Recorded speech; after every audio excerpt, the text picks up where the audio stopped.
veto it. He then does not veto it and signs it, meanwhile saying, look, I'm signing it kind of while plugging my nose on this thing. And that all kind of developed Friday, so we're just now getting a chance to talk about it on the show. And I thought, hey, why not talk to one of the congressmen who had a chance to mull this over, think about it, make a decision on it, because you've had wide-ranging opinions really on both sides of the aisle on all of this. And so we welcome into the show right now Congressman Jeff Fortenberry. Congressman, good Monday morning. How you doing, sir? Good morning. Pleasure to talk to you. Thanks for calling late Friday, and thanks for squeezing us in today. Yeah, no, I'm really glad to have a chance to talk to you. I'm fascinated with your kind of process of making a decision on what to do with this bill. Take us through that. Take it through it. You ended up voting for it. Take us through that process and why you decided what you did.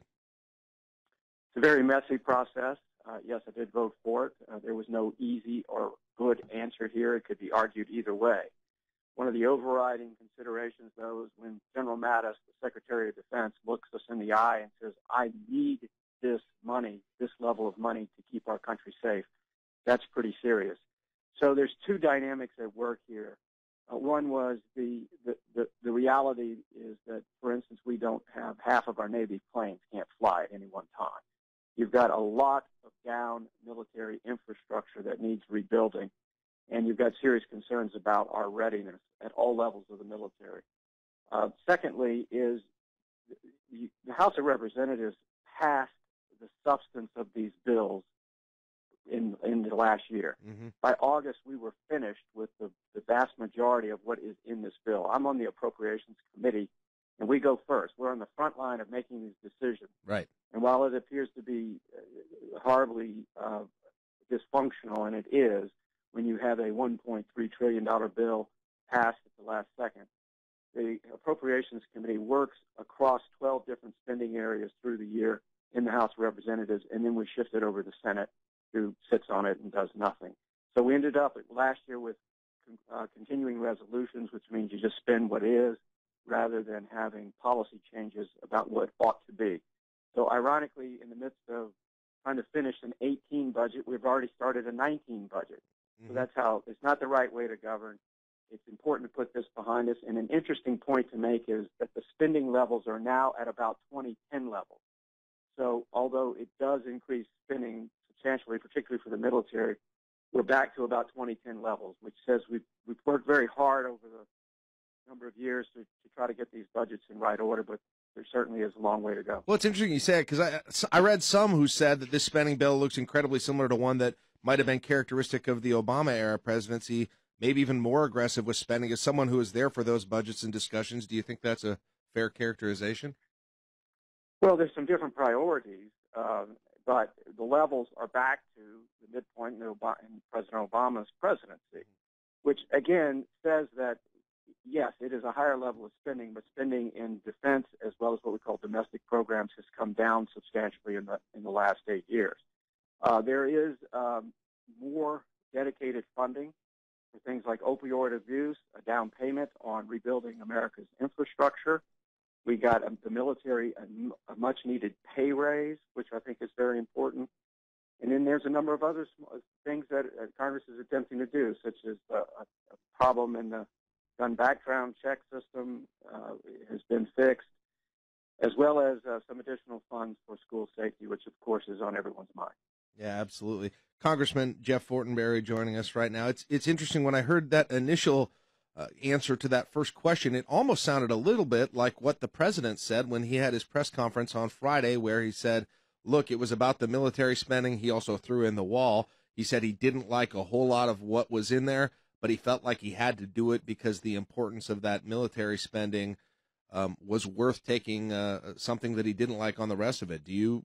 Would you echo what he said on that? Well, it is one of the overriding considerations. Look, there's things in there that I fought for to the very end that I did not get. One is this issue of conscience rights.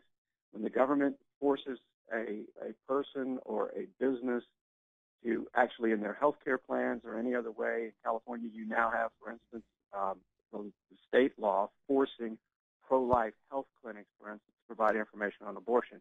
That's a violation of what we call a deeply held reasoned belief. There's a court case before the Supreme Court. We used to have a settlement on this a bipartisan set of agreements that government wouldn't go that far, but that's not the case lately. So the attempt to redefine and reestablish this principle of conscious rights is not in this bill, and it's one of the things we've fought for. So it creates dilemmas for me as well when you're looking at this in terms of what you did or didn't get. But there's some overriding considerations that if we hadn't done this, the military doesn't get what it needs. The government potentially shuts down. Can you imagine this conversation right now, Jack? Yeah. If the government was shut down, what we'd be talking about? Right. Oh, yeah. I mean, listen, I thought about it. Friday morning, I saw the president's tweet where he said he was considering vetoing it, and I'm thinking, okay, people like you are probably already on planes or maybe going back to their district, and we could be in the midst of a shutdown right now, right? I did have a text exchange with the speaker about this, yes. Did you? And when you saw the potential of a veto? Yes. Yeah. And did you have a concern? Because I was just wondering what happens at that point, and I didn't think he was going to veto it, frankly. But what could have happened? I don't know if it pays to take a whole lot of just kind of potential scenarios, but at that point you could have had a shutdown, and you guys are on recess. What happens then? Well, that's exactly right. What happens then? This is one of the reasons it was important for the House of Representatives to act. We acted first. We acted all year long last year and got it to the Senate, who stalled and couldn't come to any kind of bipartisan agreement. And then we sent the bill back to the Senate to make them act. I mean, it sounds like Washington finger pointing. I really don't like that kind of political conversation. But nonetheless, that was part of the play here to force the Senate to go back and actually make a decision. For the president to come forward and say he might veto it, yes, maybe it was a part of his own frustration about not getting the priorities as robustly as he wanted to see. But for a lot of us, again, the military consideration was transcended. It was the primary consideration here. Congressman, we heard so much about the length of this bill, and it's not the only long bill in terms of pages that you certainly deal with, but there seemed to be a lot made of and discussed about people who were voting, making a decision on this without really having real familiarity with what's in it. Now, you talked about, of course, your history in appropriations and a lot of this having gone through the House, so you probably had it at a much higher level than a lot of the people who cast votes on this. But how big of a concern should that be for the voting public that you've got this giant bill and people who are voting in it can't be aware? It's impossible for them to be aware of what's actually contained in it. Well, I'm glad you gave me a little time to answer the question, again, because of the nature of my position, being on the front line, working on the individual pieces of all 12 of these bills before they become a cumulative package. It's a little bit of a different consideration for me. But it is not the right way to govern. Most people should be familiar enough with the basic infrastructure of the bill, the basic contents of the bill, because we've gone over it in the House of Representatives' various votes. Now, in the end, are we going to discover in a week or two that there were things added or negotiated in the 11th hour by leadership in the Senate and the House? Probably. And so this is one of the reasons that you want to try to avoid last-minute considerations of bills this big. But the substance of it should be known by everybody, but I can almost guarantee you there'll be some surprises because they were added in the 11th hour negotiation. Now, one thing that is important in Nebraska particularly is the grain glitch was fixed. There's a peculiar provision that came out of the last tax reform bill that basically imbalanced the tax incentives between cooperatives and private grain elevators. I know it's a little narrow lane, but it caused a great deal of panic in the ag community, and that's also fixed. So again, it's not just spending. There's some policy considerations that are attached to it, one of which was fixing the agricultural cooperative tax issue. Congressman Jeff Fortenberry joining us on KLIN. Just a minute or two left here, Congressman. But I know some folks say, hey, after you get this budget passed in an election year, not much is going to happen in the House after that. From your perspectives, what priorities do you still have and do you still think are possible during the course of the rest of this session prior to the elections? It's a great question. The Speaker, Paul Ryan, was speaking to us recently, and he said, look, after this, it's open field running. I think, frankly, the country is so exhausted by the stagnation in Congress and the polarization that to actually use the moment, even though it's a political year and typically things do go on hold until after the election, but to use the moment for some basic standard business of governance, one of which would be the Farm Bill. But every 5 years, Congress does a Farm Bill, and it sets the stabilization policies for the agricultural sector, which is really one of the last things we make en masse in America. And so this is very important. I've got a piece of legislation that is gaining bipartisan support. It's called Recovering America's Wildlife Act.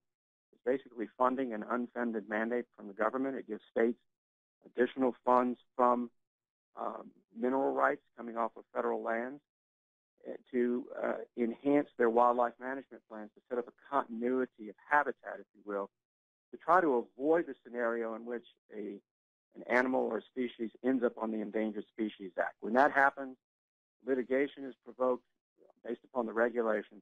We're trying to move from litigation regulation to collaboration so that states working with voluntary agreements with farmers and landowners can create a continuity of habitat that ends up protecting species but also creates hunting and recreational opportunities. A whole range of sportsmen's groups, traditional environmental groups, as well as conservation groups have gotten on board with this because it's a really smart idea. It goes to this deeper value of stewardship of the land and our precious resources. And I think this is one of the things that a play that we'll try to run. Now, again, being back to the appropriations issue, we've already started the 19 budget. Before 18 was finished, we've already started 19, so that'll occupy a lot of my time as well.